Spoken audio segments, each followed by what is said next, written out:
I want to welcome you with a graph and two numbers, $23,000 and $8,000. And ask the question, why do South Koreans make 3 times as much money as Romanians today?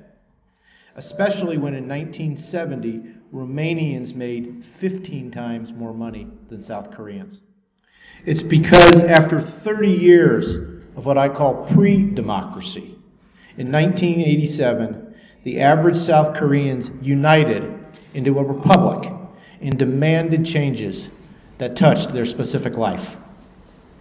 Average citizens brought new ideas for a real democracy, because a real democracy creates great education systems that empower individual thinking. Real democracies create efficient bureaucracy that motivates people to create. Real democracies create modern infrastructure that allows people to move efficiently. Real democracies have trustworthy judicial systems that assure individuals of their right. And real democracies have open political systems that represent the average citizen. That's what South Koreans got in 1987. South Koreans did the impossible. They changed a Confucian culture built on authority into a civil society built on empowering individuals. It did not weaken South Korea, it strengthened the country. Instead of leaving the country, South Koreans returned home from Japan and the United States. Instead of listening to music on Sony Walkmans, South Koreans now buy the Samsung Galaxy. All of this in a country that for centuries had been occupied by either the Russians, the Japanese, or the Chinese, where people thought change and prosperity were impossible. We're going to do the same thing here in Romania. We are still a pre-democracy, because the aha of democracy has not switched on in most Romanian homes. This aha is the fact that the change agent in every prosperous democracy are groups of average citizens. It's never politicians. And I repeat, the change agent in every prosperous democracy are groups of average citizens, never politicians. Citizens that know the law and create thoughtful solutions to the issues in their neighborhood, and then their town, and then their nation. The whole purpose of RomaniaOne is to help Romanian citizens assume their responsibility and allow us to prosper economically. We're going to support this effort at RomaniaOne through a series of mobile technology applications. These are described on our website, romaniaone.org. These applications are our stories, our town meeting, our legal rights, and our public forum. They will be released starting this week through with the final release in June of 2015. Our first application is our stories. Over the next month, we are going to publish many stories of average Romanians struggling and succeeding to create changes in their communities.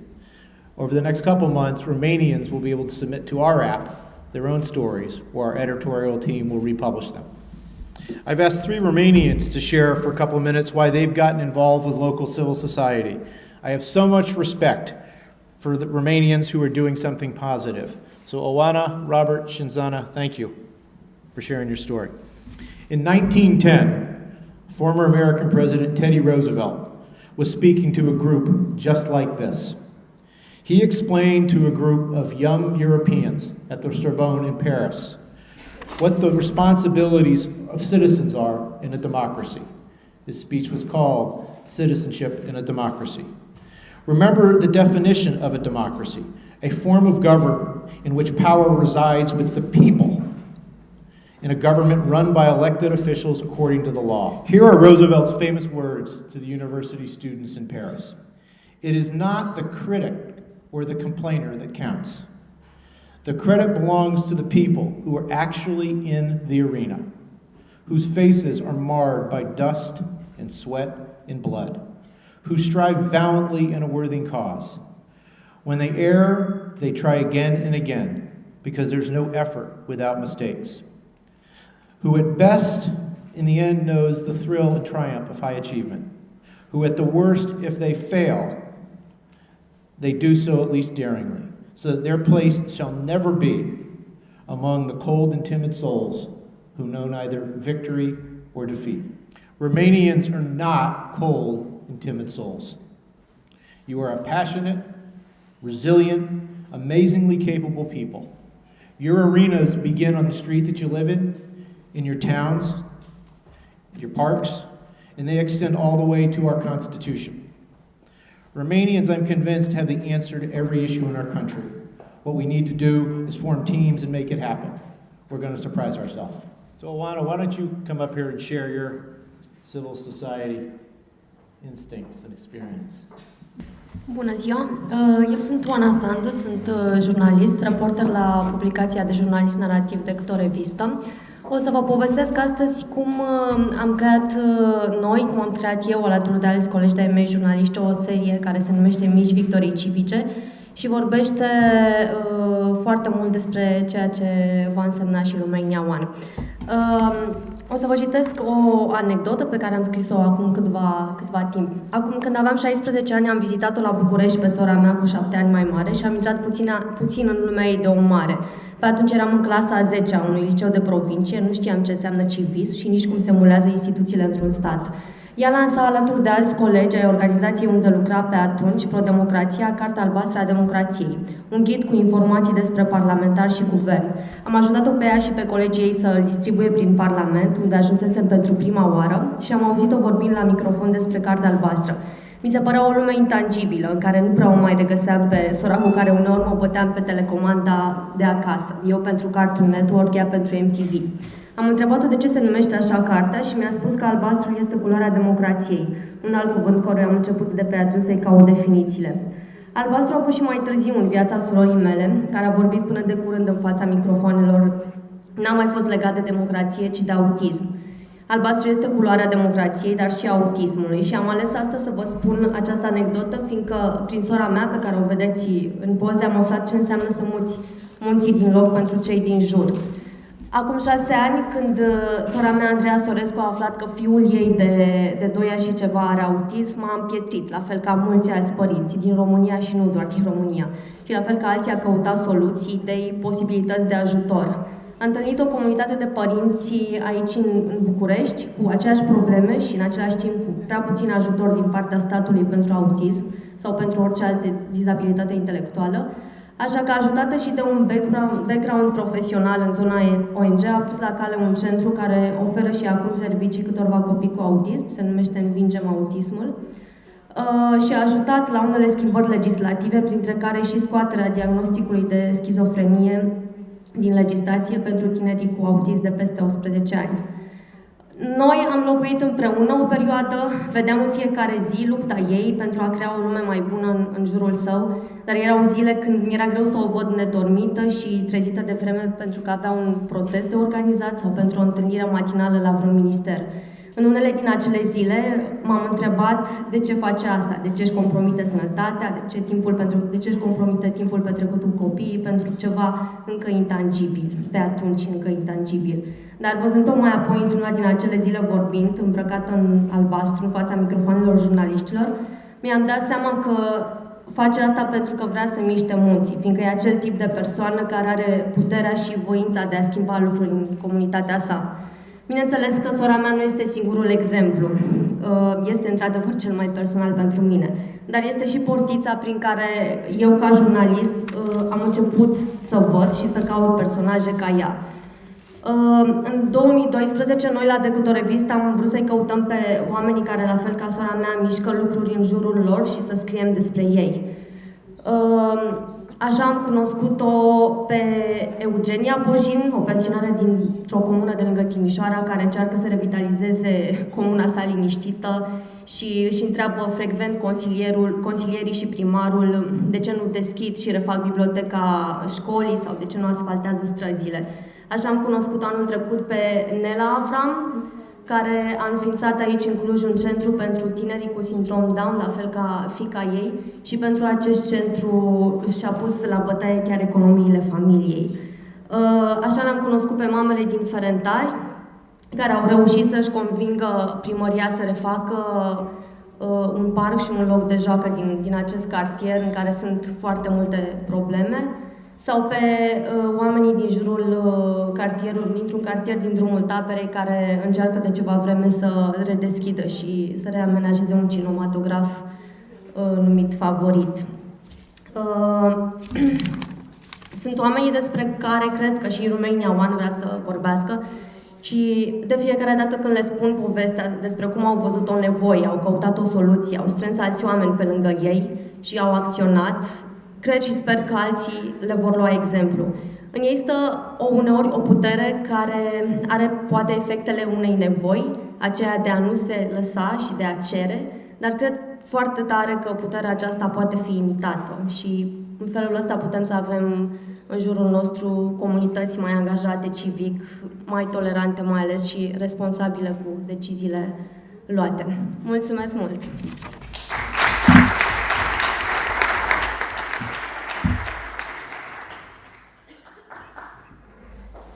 Bună ziua! Eu sunt Sânziana Dobre, sunt de la Centrul de Resurse pentru Participare Publică, CERE, pe numele scurt al organizației, și sunt impresionată de povestea Oanei, mai ales că și eu am lucrat cu Andreea. Venisem să vă povestesc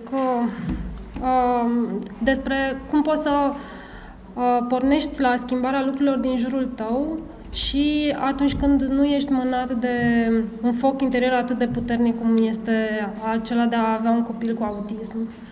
Eu de la Andreea am învățat foarte mult, dar învățasem dinainte și de la părinții mei. Întâmplător, în familia mea, amândoi părinții au fost implicați într-o organizație civică care promova participarea tinerilor, crea consilii locale ale copiilor și tinerilor în țară și, practic, de la 14 ani am făcut voluntariat într-o familie extinsă. Țin minte că tatăl meu, când încerca să explice foarte simplificat ce înseamnă ONG-urile și la ce sunt bune grupurile informale nu numai de tineri, de cetățeni, făcea acest desen și explica: într-o societate, la baza piramidei se află mulți cetățeni și la vârf se află autoritățile care au diverse decizii. Atunci când între cetățeni și între guvern nu există nimic, există un vid, vorbim de autocrație, e unul care decide. Unul sau câțiva. Grupurile informale de cetățeni și ONG-urile sunt acele cerculețe, acel țesut care practic se asigură că există o comunicare și în sus și în jos. Nu numai a dorințelor cetățenilor, dar și guvernul poate să consulte cetățenii și astfel situa foarte clar unde își au locul aceste organizații, fie ele că sunt legale sau nu înregistrate. Asta am făcut din tinerețe, ca să spun așa, și acum lucrez la CERE, la o organizație care ajută oameni care vor să schimbe ceva. Organizația noastră a lucrat cu Andreea Sorescu, pentru a organiza protestul care a convins ministerul să înceapă să modifice acele amărâte de ordine.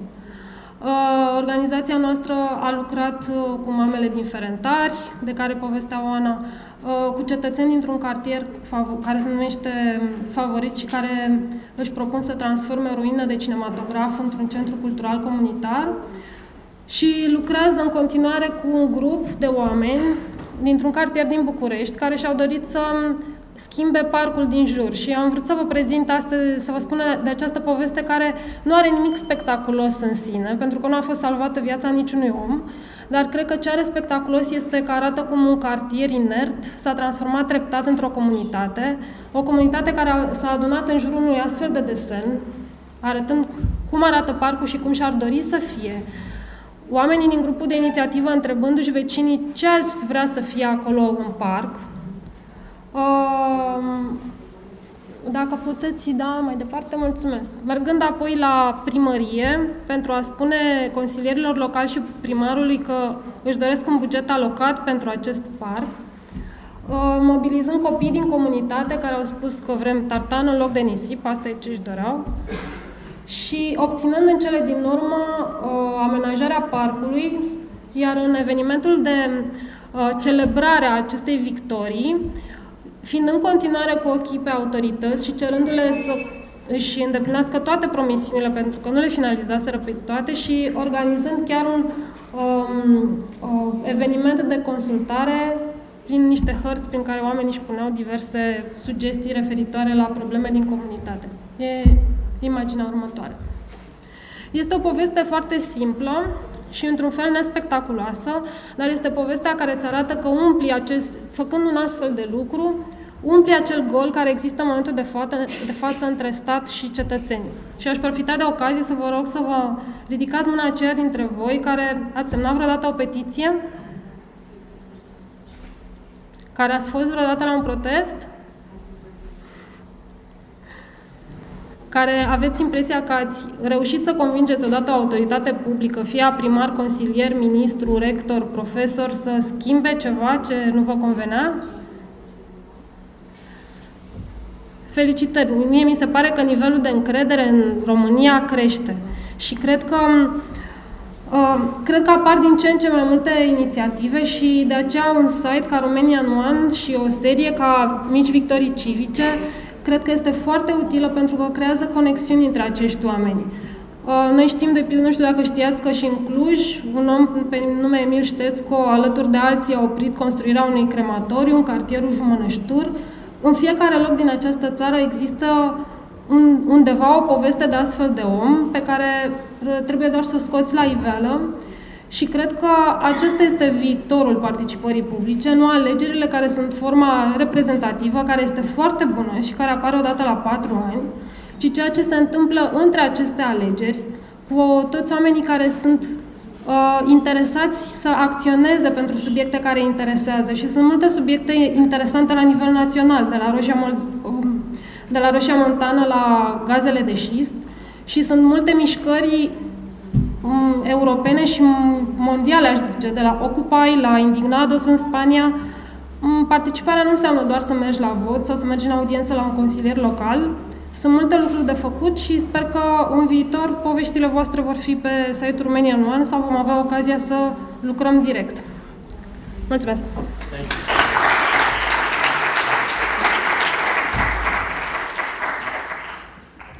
Bună ziua! Doresc în primul rând să mulțumesc RomaniaOne pentru că mi-a dat oportunitatea de a vă transmite câteva gânduri. Mă numesc Robert Bogdanffy, am copilărit în Petroșani, în județul Hunedoara, într-o familie și o comunitate a căror istorie este legată de industria mineritului. Am început activitatea mea de voluntariat încă din școala generală, Confederația Caritas oferindu-mi oportunitatea de a lucra spre binele celor marginalizați din comunitatea noastră. Desigur, pe vremea aceea, habar nu aveam ce înseamnă cuvântul comunitate și în mod asemănător cu foarte mulți tineri din generația mea, nu ajunsesem să realizez că bunăstarea mea și fericirea mea depindea de bunăstarea comunității. În 2006 m-am alăturat clubului de inițiativă comunitară Impact a Fundației Noi Orizonturi, un pas care avea să-mi ofere o viziune asupra responsabilității cetățenești. Scopul acestor cluburi este să împuternicească tineri, să devină cetățeni activi și factori de schimbare în mediul lor, folosind modelul Impact, un model educațional bazat pe educația non-formală și serviciul în folosul comunității. Astăzi, Fundația Noi Orizonturi are mai mult de peste 100 de cluburi Impact în toată țara. Modelul a fost preluat și în străinătate, de altfel. Proiectele dezvoltate de tineri în aceste cluburi sunt extrem de diverse. Pornesc de la o campanie care a reușit să închidă magazinele etnobotanice în Constanța, la proiecte sociale inventive care materializează ceea ce înseamnă dezvoltarea durabilă. Voluntariatul în timpul liceului m-a învățat să particip activ la soluționarea problemelor, să îndrăznesc să visez și să visez neînfricat. În ultimul an de liceu am auzit despre o facultate americană, Northwestern College, care dorea să selecționeze un tânăr din România să studieze la ei. Deși mulți tineri își doreau să aplice, nimeni, în afară de mine, nu a parcurs până la capăt procesul de selecție. Poate că vă întrebați de ce. Pentru că nimeni nu a crezut că e pe bune. Majoritatea colegilor mei erau atât de obișnuiți cu promisiuni de șarte în România, încât nici nu s-au singhisit să încerce. Cu siguranță veți recunoaște această mentalitate. Grație mai ales mentalității noi dobândite, dar și studiului intens, în 2008 am început facultatea în Iowa. Acolo, spre surprinderea mea, am observat că oamenii se confruntă cu multe probleme care există și în România. Mai exact, am realizat că dificultățile cu care ne confruntăm aici, în România, nu sunt nici unicate, nici noi și nici nerezolvabile. Într-adevăr, au fost găsite multe soluții în Statele Unite, acum 10 sau poate chiar 20 de ani, dar diferența cea mai mare este din nou una de mentalitate. Oamenii din Iowa nu se așteaptă să vină cineva dintr-un loc îndepărtat să le ofere toate răspunsurile. Problemele trebuie soluționate local.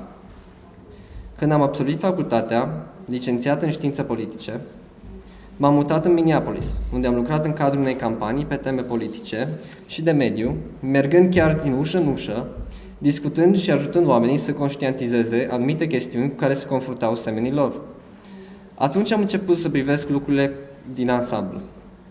Atunci am realizat că dacă întrebi un american care este cauza dificultăților din SUA, aproape toți vor răspunde politicieni.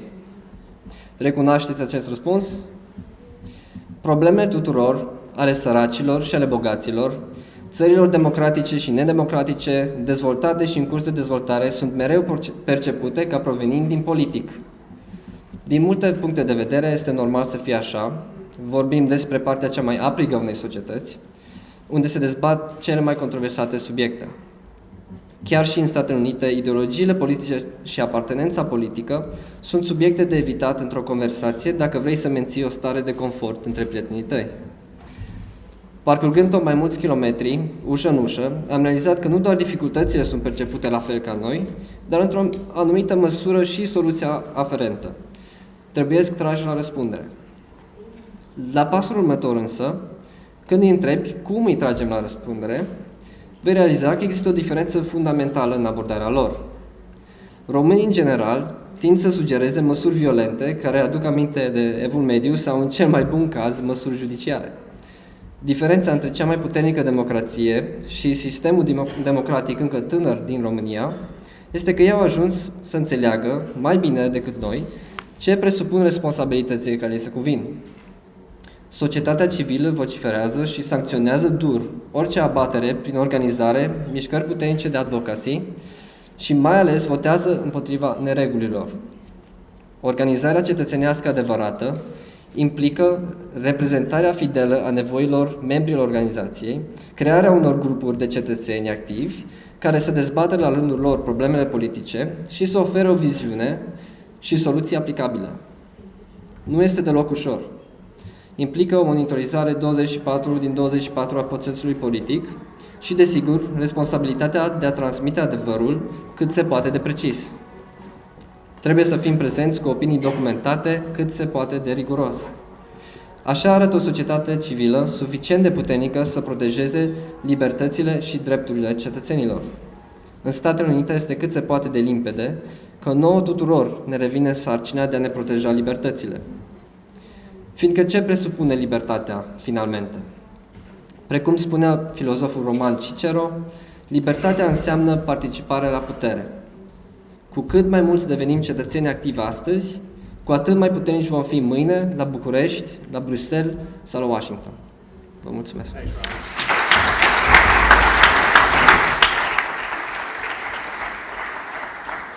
So I'm going to have Mark step up here again, but I want to tell you a story.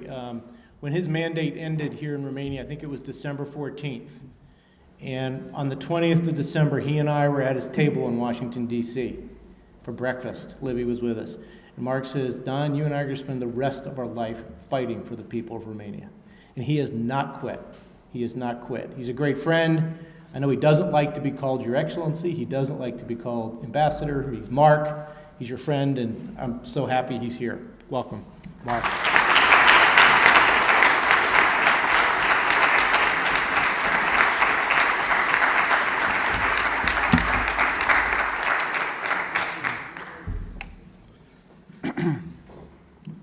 Well, thank you, Don. I don't like to be called ambassador, and I would like to begin with a caveat that I am not the ambassador, and I do not speak for the United States any longer. I speak as a private citizen who cares deeply about this country, my ancestral home. This past July, the Prime Minister of Hungary gave a speech here in Romania criticizing, quote unquote, liberal democracy and advocating for Hungary what he called, quote unquote, illiberal democracy.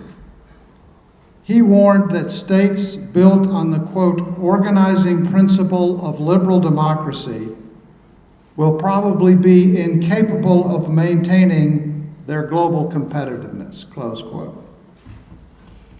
This has been interpreted as a searing critique of liberal democracy, an endorsement of a new model, based in part on what President Putin has brought to Russia. It is indeed ironic that he would give that speech here in Romania. For my message today is that liberal democracy is alive and well in Romania. 2 weeks ago, Don and I participated in Bucharest in the release of a report by the Center for European Policy Analysis entitled The Tipping Point. We worked hard on its formulation, which lays out a new program for reform here in Romania. We believe that if this blueprint is followed, Romania will become an even more successful liberal democracy. Perhaps we should define some terms. I actually do not quite understand what the Prime Minister means by illiberal democracy, but I suppose it must be something other than liberal democracy. By liberal democracy, I don't mean what it means in the United States. It's an ideological term in the United States, liberal as opposed to conservative policy.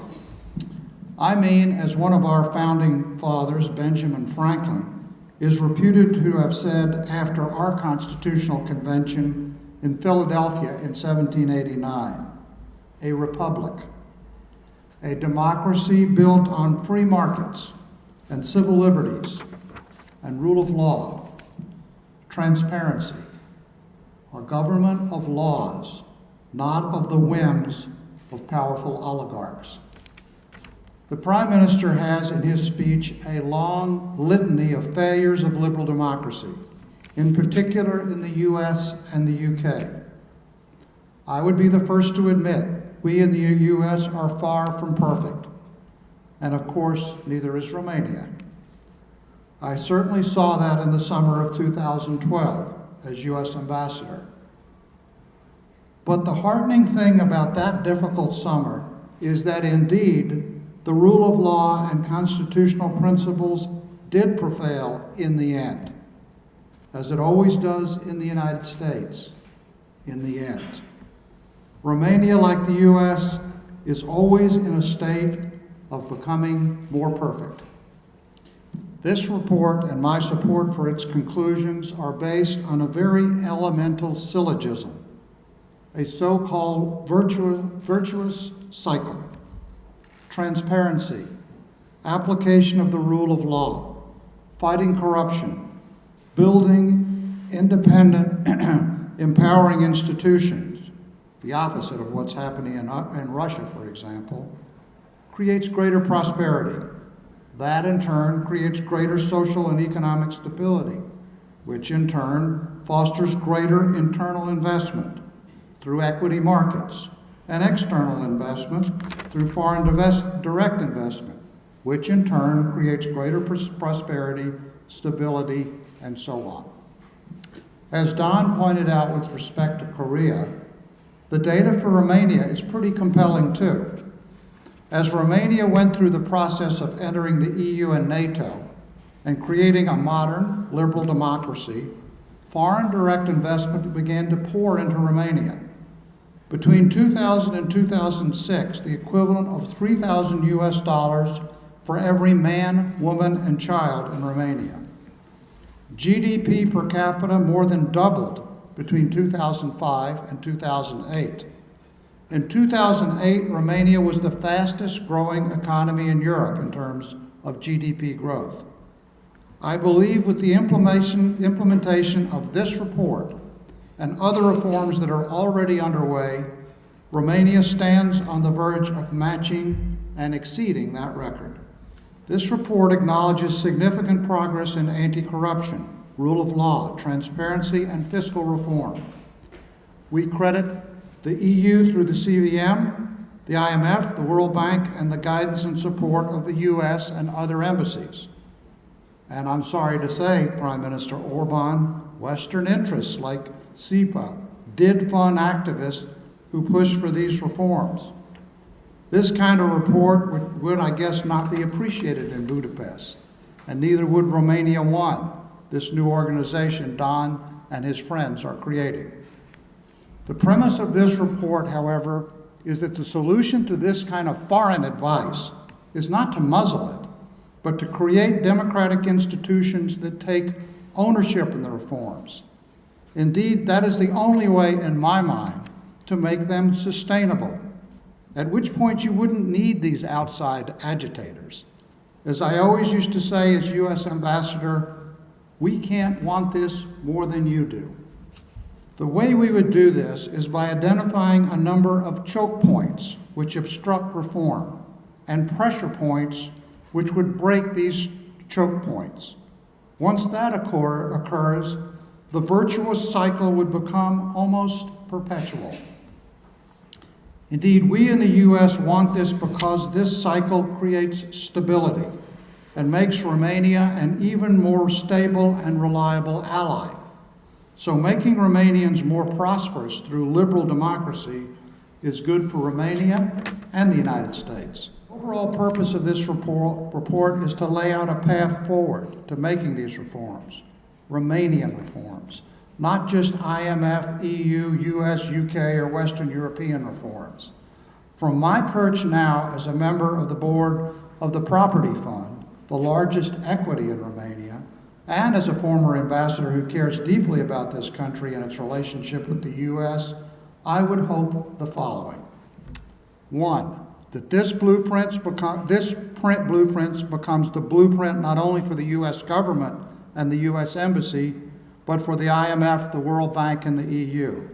Two, that it becomes the nonpartisan, conventional wisdom of the political class of Romania.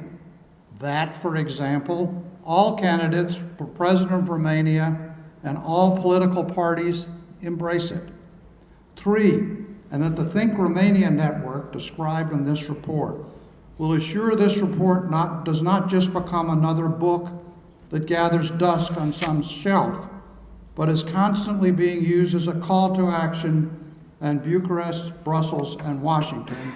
And finally, and most importantly, that all Romanians see this as their blueprint for the future of Romania. Just to focus for a moment on this last point, as a member of the Property Fund Board, I see this virtual cycle in process, but I'm not sure that most Romanians recognize this. There are 8,000 Romanians who are direct investors in the €3 billion fund. There are 6 million Romanians who invest indirectly in the fund through their pension funds. And this fund is truly Romania's fund. It is invested exclusively in Romanian assets, state-owned or formerly state-owned enterprises. The net worth of these Romanians' investments in Fondul has increased by 50% just in the last year. The reason? Because the management of the fund has insisted upon greater transparency and better management of the state-owned assets in which it is a minority shareholder. I know this has not always made us popular with the government, agencies which own majority shares in these assets. By the way, some of the most valuable assets in Romania.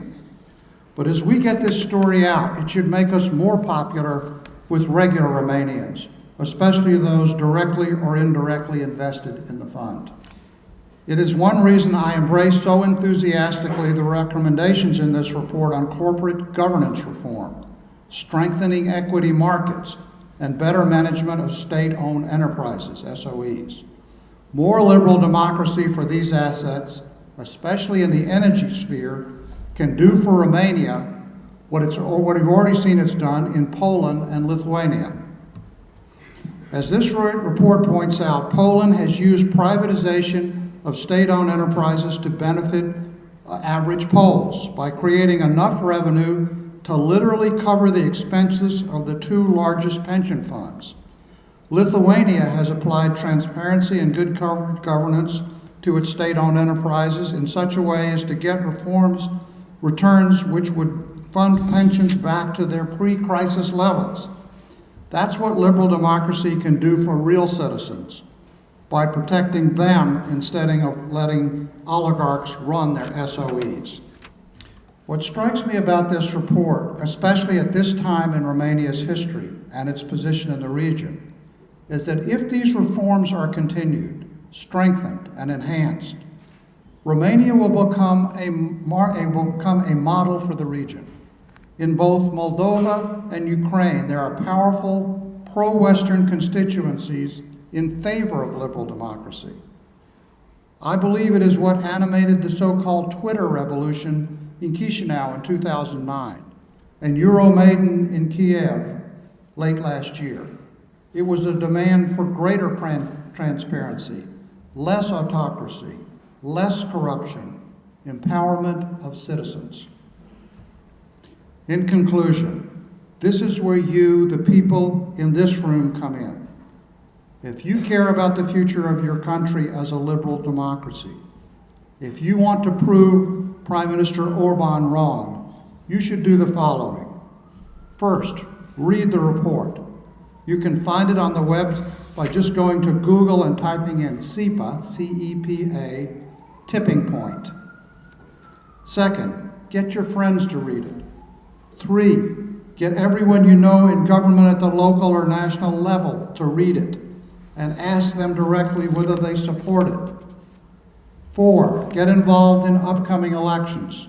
Don't just vote, but go to town meetings, write your representatives, and hold them accountable for their position on this report. 5, if you've never done this report before, go to the RomaniaOne site and it will show you how. The website can be found at romaniaone.org. Moldovans, Ukrainians, and Romanians want more liberal democracy, not less. So does the United States.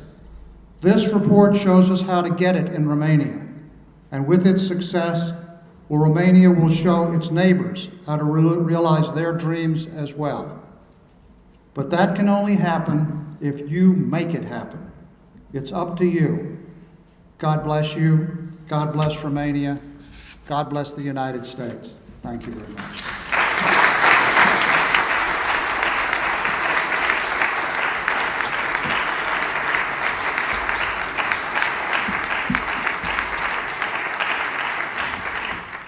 This little thing, I think it's an elephant, is an explanation of why I'm so optimistic about Romania. And I had a couple Hollywood movie producers tell me this. The least important thing in a country are your politicians. Your politicians are the tail at the end of the animal. They simply reflect the most important thing in your country, which is your head, your values. I can tell you the values of Romanians are identical to the values of Americans. And this is where we all come in. In between the values and the politicians is our culture. If our culture says we don't care, our politicians won't care. If our culture says we don't have any answers, our politicians won't have any answers. So, RomaniaOne, we're not going to criticize and complain about our politicians. We're going to create a culture that creates answers. Secondly, I want to read this. I wish this date was 1944, and I wish it was Franklin Delano Roosevelt or Harry Truman. Unfortunately, it's 70 years later.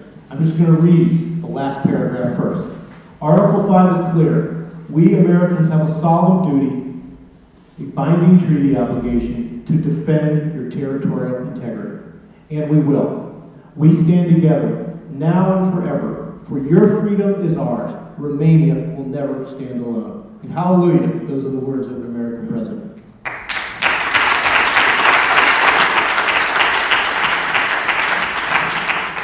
But I want to repeat the first two paragraphs from our president. The first is that a real democracy is more than elections. They can't be imposed by America or the European Union. They must be earned and built from within Romania. In the second paragraph, the strength of a democracy lies in citizens raising their voices, free from fear, and a civil society that holds government leaders accountable. This is an American president who's understands he needs to be held accountable by the American people. Because governments exist to lift their people, not hold them down. So there's many people in Washington worrying about this. It's our job to worry about the first two. All right, so thank you very, very much for coming. Please take a look at our website in the next couple weeks, next week or so, download our app. Want to say anything before you head back to America? You know, Don has come to Romania almost 90 times. Don doesn't make any money off of this. Don does this because he cares about Romania. And I hope he doesn't care about Romania more than you do.